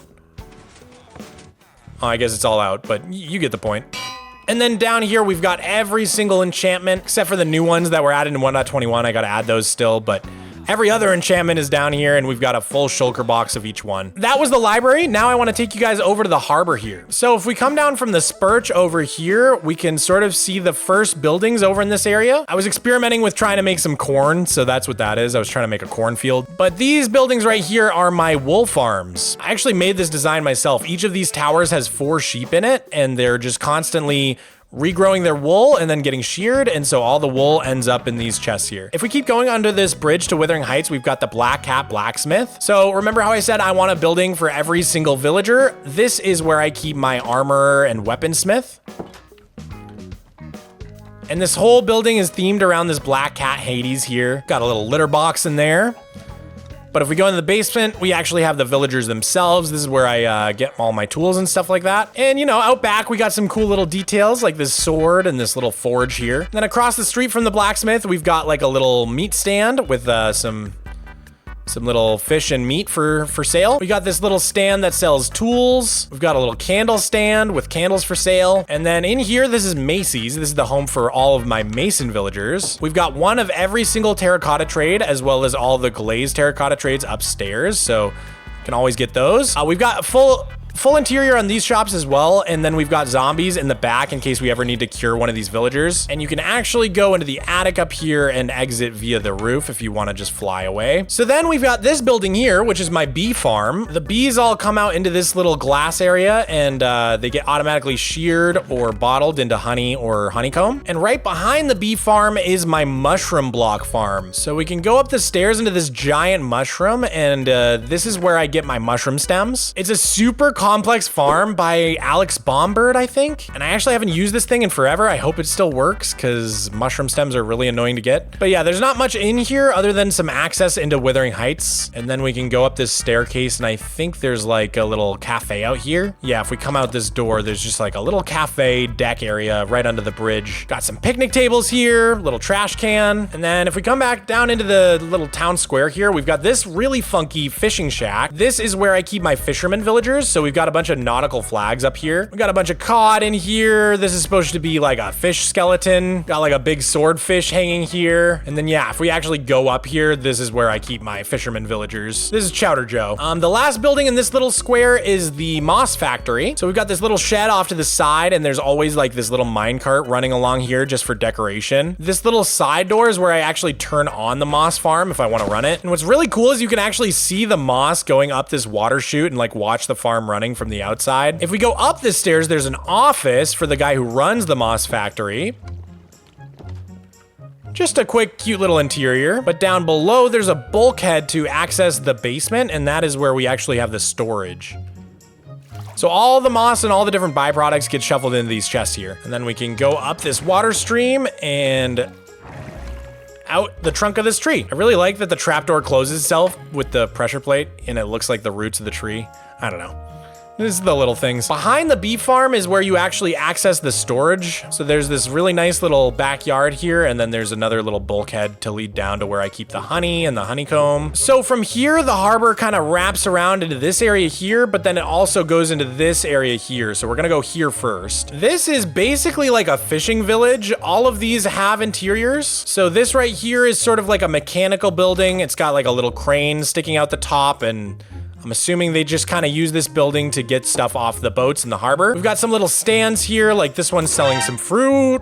Hello? This one's got some rice bowls going, like maybe a ramen place or something like that. Right here we have a small little house that's sort of like a just regular old house that someone would live in. And then next door we've got a little fishing rod workshop where someone creates fishing rods and nets and stuff for the fishermen. Right here, we've got another little house, kitchen area downstairs, and that leads in the backyard where they've got a little pumpkin patch. Upstairs, we got a little piano and a nice little purple themed bedroom, nice little wardrobe here. And we've got this little stand selling gardening tools. There's also this little flower stand, and there's another house right here.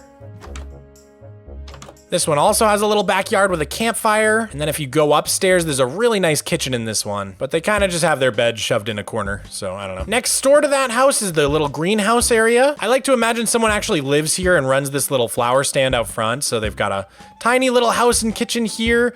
And then this is their little greenhouse. Tiny little lofted bedroom up here. Across the street is this little restaurant. So we've got some booths to eat out here. This is the kitchen.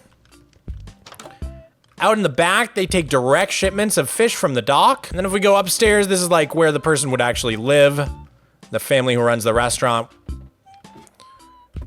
This tower here has a pretty nice bedroom that I like to camp out in sometimes. And then the last part of the little fishing village here is just this crane. We've got these docks here, a few ships. Right here on the right, there's like a little storage shed with just some basic supplies and stuff like that. And then this house is meant to be sort of like a butcher. So you come in here and this is where like they smoke all the meats and stuff like that. And then this is their kitchen and where they live. I think they've got like a small little bed here.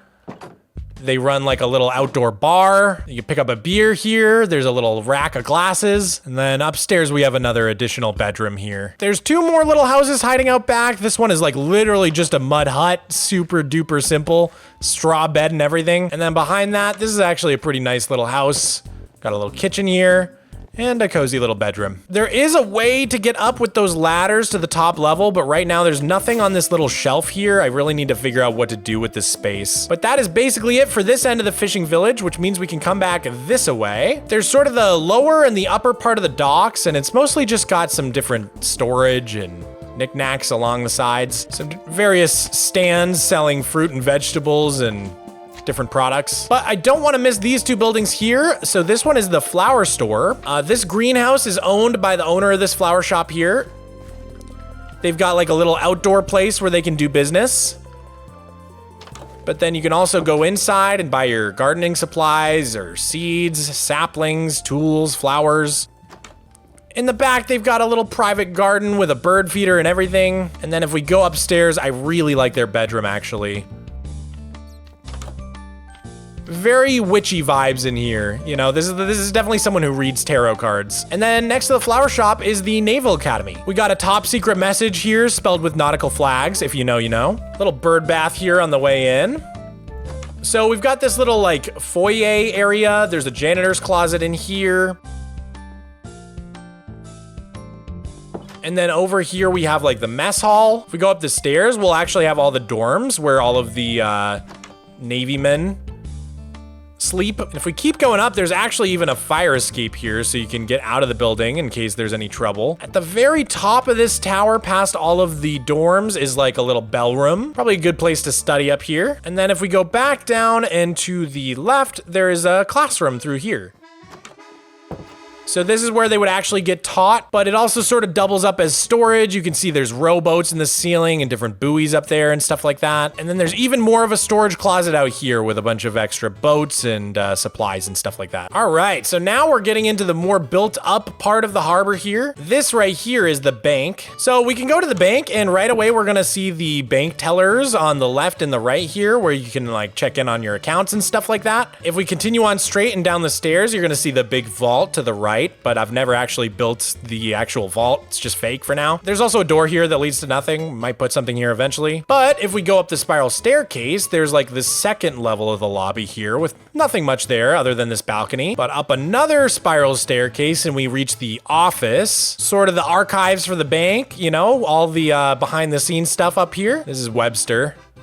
Excuse me, Webster. And then if we go up into the attic, there's actually like even more archival storage for all the different documents of all the different accounts in the bank. And there's also a back entrance to the bank as well, so you can get back to this little behind area. Now, a long time ago on Halloween, we built this little gallows, but it feels so out of place. I think I might get rid of this, to be honest. It is kind of cool as like a historical part of the city, but I feel like we need another building to go here. So maybe we'll just move this eventually. And then over here, we've got a few buildings here. There's an inn/tavern and then these horse stables where I keep all of my good horses right here. Let's start with the inn/tavern here. So we've got like a little beer garden out front. The bottom floor of the inn is dedicated to the tavern. So we've got food here. Little kitchen, tables and chairs for plenty of people, and here's the bar. And then right here is where you would get your room key and go up to check in. If we go up the stairs, we'll get to the hotel rooms. So there's multiple hotel rooms on each floor. This one has 1, 2, 3, 4, 5 rooms. Each one has all the amenities you would expect of a hotel room, and they're all unique as well. I tried to make each one pretty different from the next one so that none of them really look the same. If we go up to the next floor, we've got the 200 rooms. There's 201 here.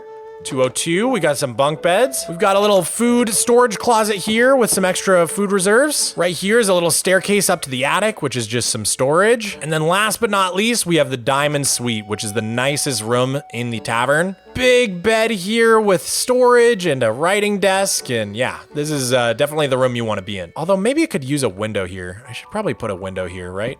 I feel like a window there would go hard. There we go. Now we have a window in the diamond suite. You gotta have a window to write, you know, sit at your desk, look at the witch's hut. Keep an eye on the witch. We're back down on this first floor with all the 5 rooms here, and you can actually go out to this porch. There's this whole big wraparound deck. But that's pretty much it for the inn/tavern. So let's go to these buildings here. This is sort of like a little strip for shopping. So starting with the brick one, which is a bakery. You can come down, they've got this big brick oven here. They've got some treats and pastries for sale. Some loaves of bread for display. And then in the back here, this goes to the actual apartment above, which is where the baker lives. Nice sort of lofted bed with a cool little living room underneath. Weird how you can just like walk up these without jumping. Then we got this fire escape on the side here. We can go out. This next building is actually a potion shop run by the town witch. So she sells custom potions and she's got some creepy decor. Upstairs, she's got a little bit of a mini workshop and a little place to rest, but this isn't her actual house. Just sort of has like a hammock in here in case she wants to spend a late night at the shop. But the actual witch's house is past this. This is her little hut here on the hill. She's got a full house over here. So that's where she actually lives. Then she's got her hut.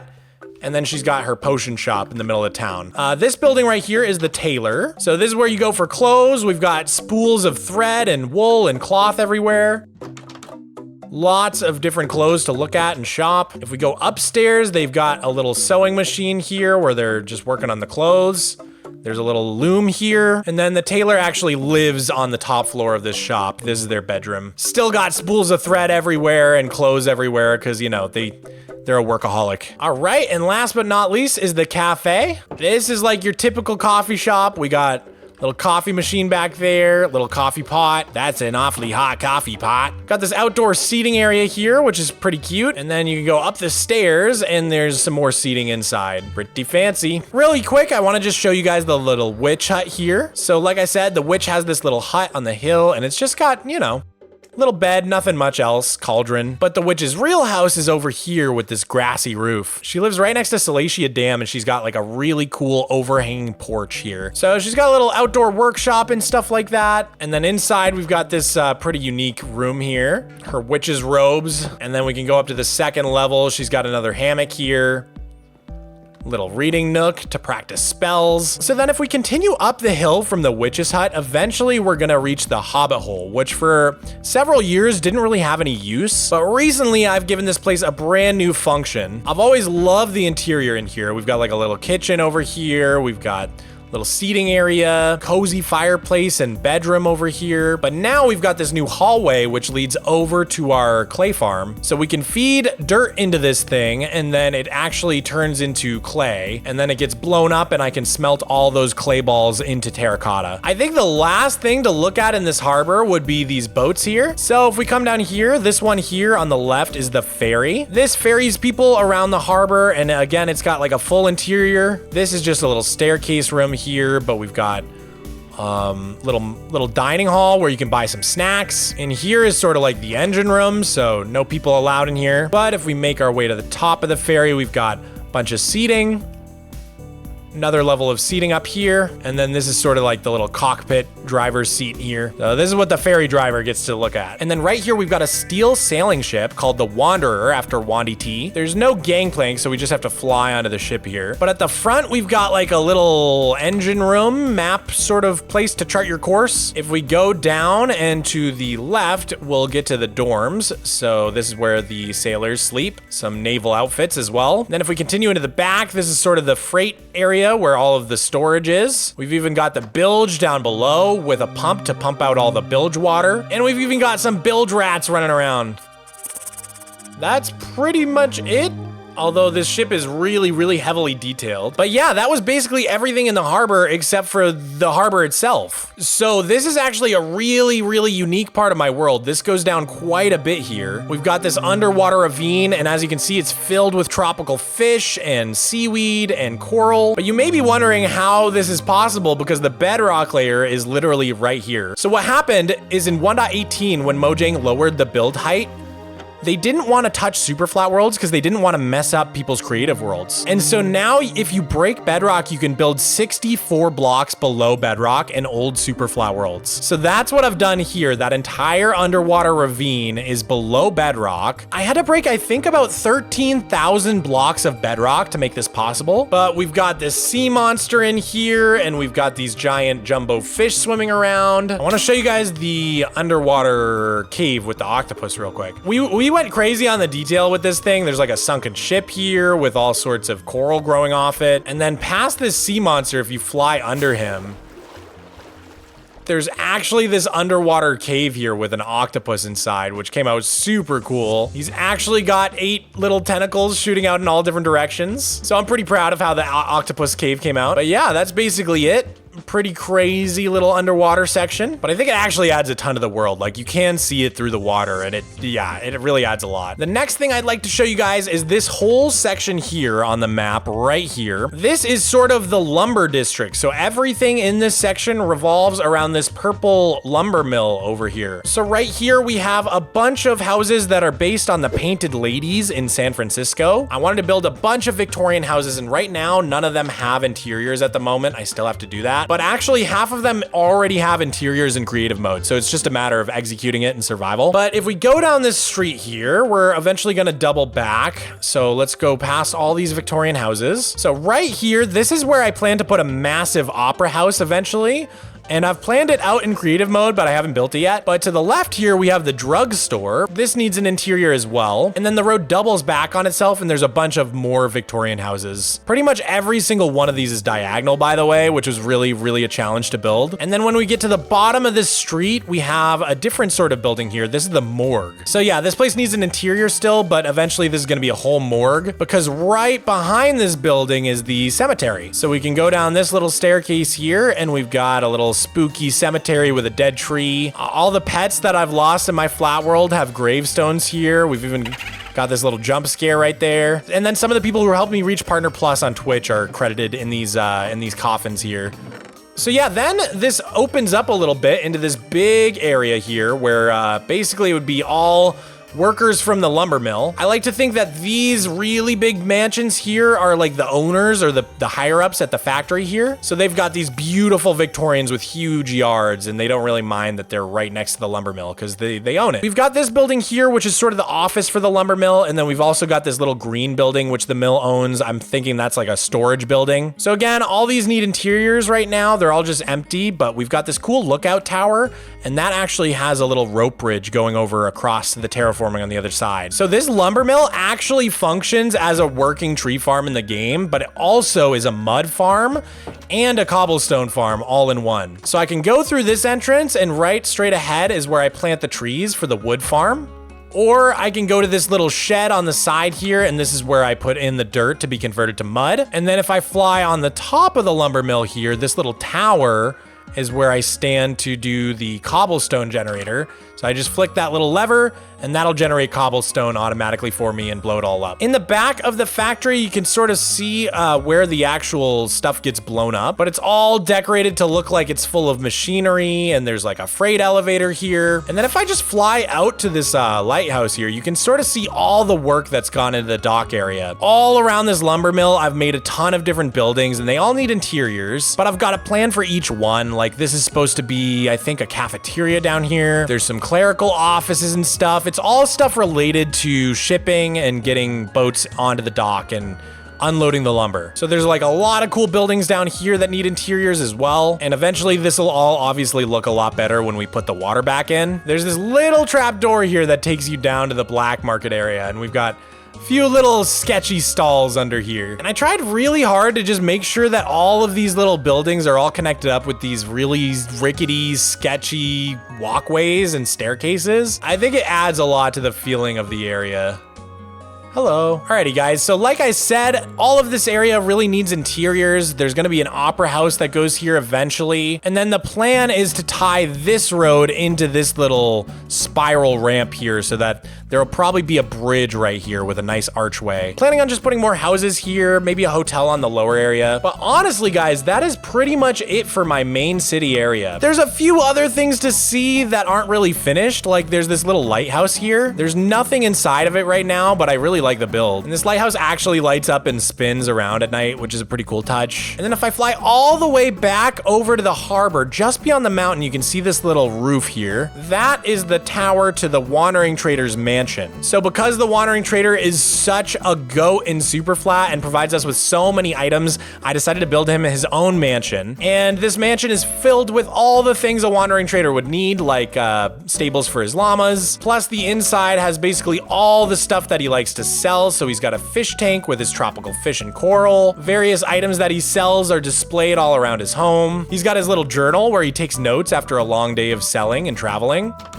He's got his greenhouse where he grows all the plants that he sells. And if you go up the stairs, he's got this really nice kitchen bedroom setup. And then if you go up the staircase into this top tower here, this is like his lookout tower. So he's got a telescope and a cartography table to chart his course. And yeah, this is where he sort of plans out all his next adventures, where he's gonna go next. Oh, and I almost forgot. The Emerald Vault. Bro loves emeralds more than anybody I know. He's gotta have an Emerald Vault. And right out here near Wandy T's house, you can actually find this sign. This was from his 5th birthday last year. January 30th, 2024. He turned 5, so he's 6 now. He's 6 years old now. Well, guys, we're running out of things to see in my world. You can see in the distance way over there is my old raid farm, but there's not really anything to see over there. So really, the only direction left to go is north to see this whole project here and the greenhouse. So you may have noticed while I'm flying around my world that I've got this really ugly scaffolding here for some future terraforming plans. That scaffolding has actually been there for years at this point. The problem is that my terraforming style has changed quite a bit throughout the years. You can see here that originally a lot of my terraforming was pretty hand done and very messy and noisy. And then over time, my terraforming has changed a lot to be a lot more, I don't know, stylized. So the reason I haven't actually filled in the mountain yet is because I'm sort of just trying to perfect my terraforming style and figure out how to blend these different styles together. But this whole area here is called Salacia Beach. It is the beach along the reservoir that holds Salacia, obviously. And you might notice this little sort of like walkway area. If we go back over to the hobbit hole and keep following the stairs up the mountain, we reach this little built up sort of castle ruins, if you will. And this takes you right over to the greenhouse.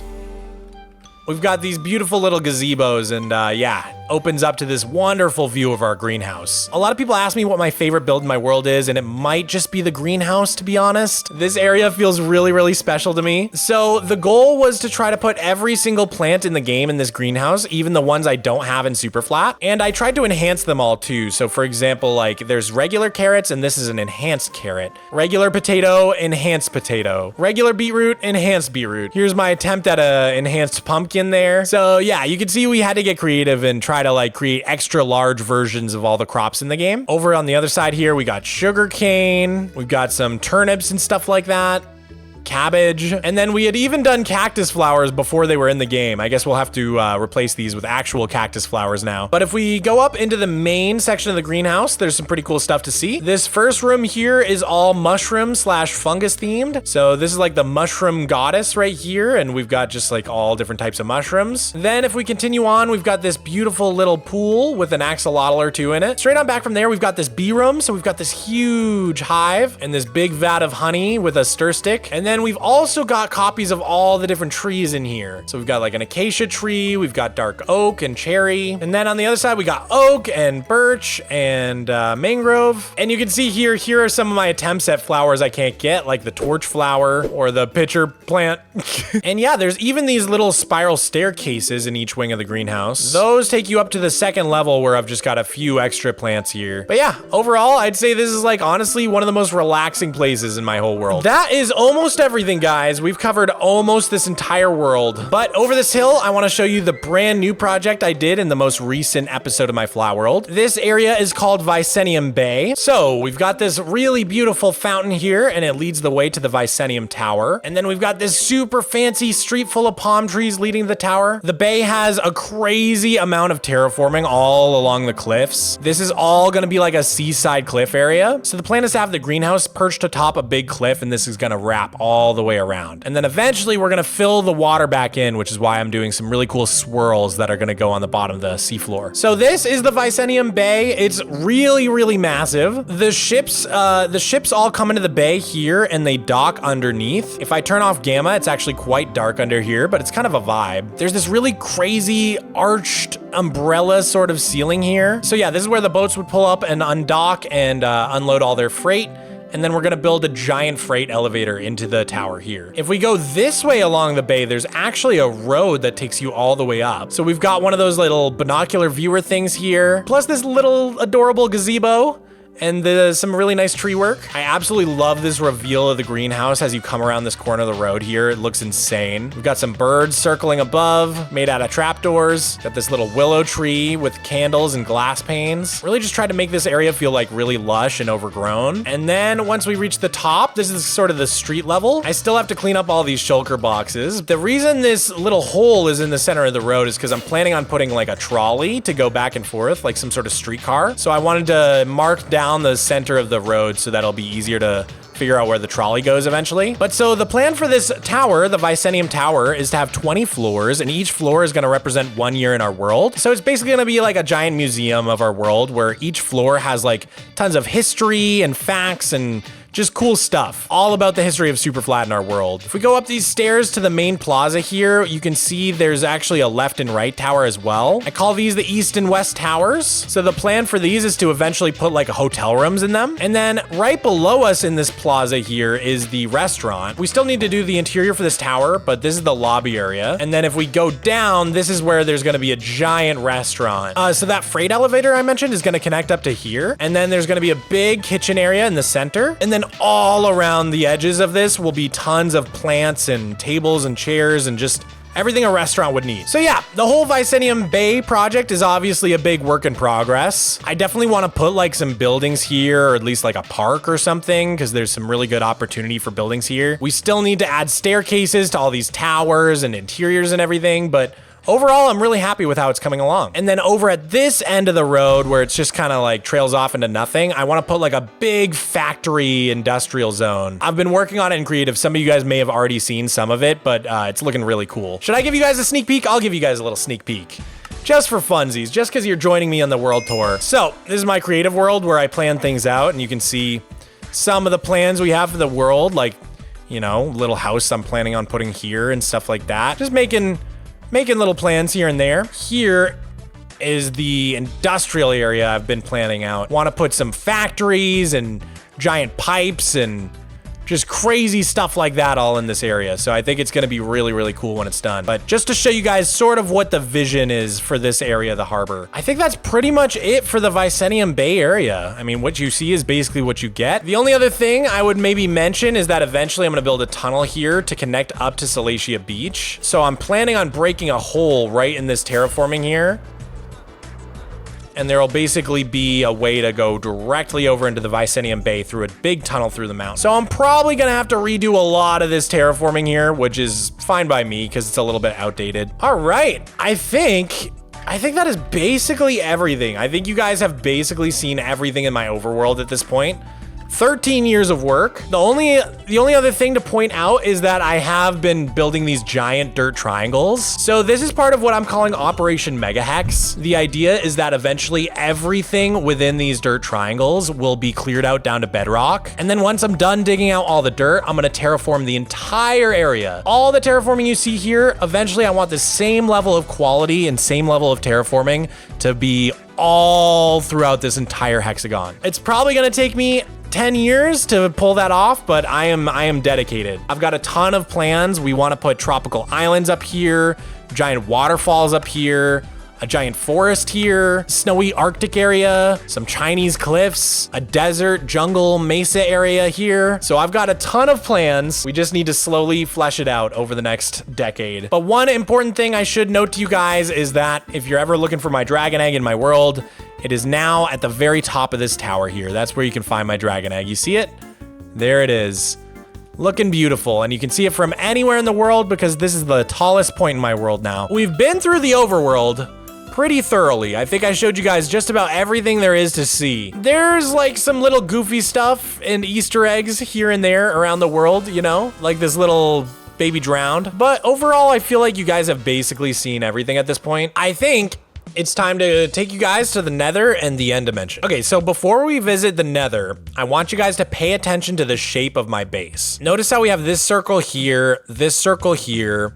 We've got this weird little shape in the back, this circle here. So when I built my Nether hub, I actually built it an exact scale replica of my overworld base. The only difference is that I built it 8 times smaller, since 1 block in the Nether is 8 blocks in the overworld. So if I stand here and go in free cam, if we go directly above this Nether hub, you can see that it's an exact copy of my overworld. Each of these little circular roofs represents one of the circles in the overworld. So right here, this little thing jutting off the back is the spider church. And then we've got these 2 circles here. Salacia would be this way. This would be the bridge out to the mob hotel. And then this would be the bridge over to Withering Heights right there. So literally every part of this castle directly corresponds to how my base is. And in fact, I even kept the Y levels the same. So the Y level of each roof is at the Y level where the grass is in the overworld. So what that means is that wherever I build a portal on this hub, I know exactly where it'll take you in the overworld. So for example, if we find this little circle here and we go inside, there's a little nether portal here, and that nether portal takes you to that exact same circle in the overworld. This is the circle we just went through. Like, check out the map. See that? So we just went through the portal in the smaller circle. There's a bigger circle right here. If we go through a portal in this bigger circle, it should take us to the corresponding one in the overworld. Yep, and here we are down in the lumber mill. And if we look at the map, that's that circle right there. Basically, my nether hub is an exact scale replica of my overworld base, but turned into a castle. That is basically more or less all I've done in the nether. Is this base. Right here is just a little box for the Wandy Tea farm I have, so all the wandering traders end up in here. But yeah, other than this little castle here, we really haven't done much else in the nether because I actually reset my nether in 1.16. My nether was really old and it didn't have much in it.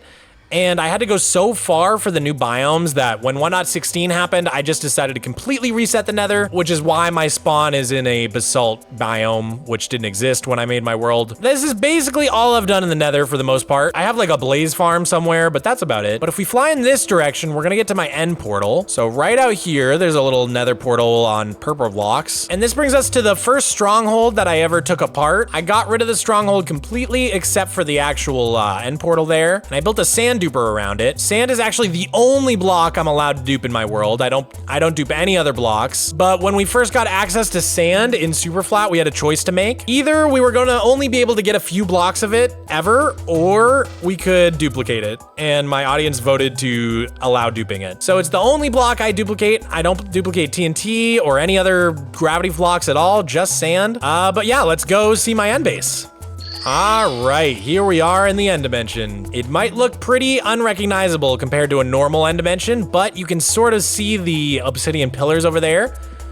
And you can see all of the end gateways around here. I blew up the entire end island, got rid of every last block of end stone, and did my own custom terraforming on the island. So there's really not much on the island except for the Cyberpunk city. But if we come down here, there's like this nice little pond with a waterfall, which is pretty cool. I got this nice diorite tree here, this little pagoda thing. If we walk up the hill, there's actually a little statue dedicated to Miko. A little bit of like a Miko Sphinx type of thing. I actually built all these cherry trees before we had cherry leaves in the game, so I should probably go back and update them to have some cherry leaves in there. But there's this little pagoda temple thing, and this is actually the exit. So if I go up the spiral staircase, it takes me outside, and then I can go up and around, and that's my exit portal. But behind here is the actual Cyberpunk city, and this place is just insane. We got vending machines, we've got like a little condemned arcade, little ramen shop here.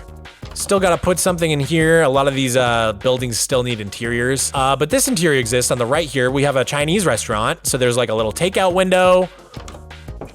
We got the kitchen back in here, industrial kitchen. Little staircase going up to their office. And then we've got like the little bar area. And if you go down, there's the buffet.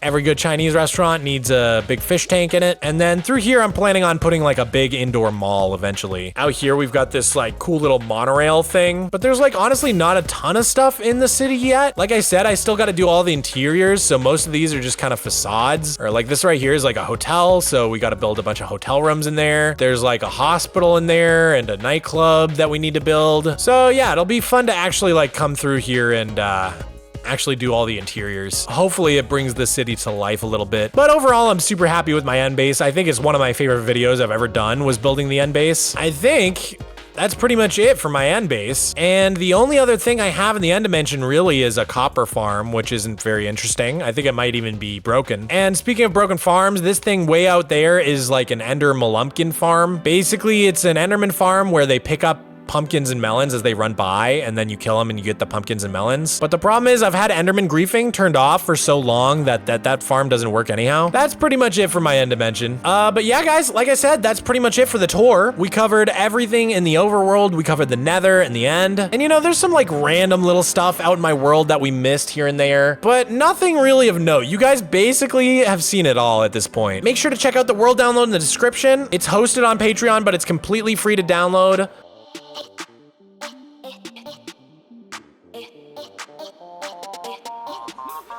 up.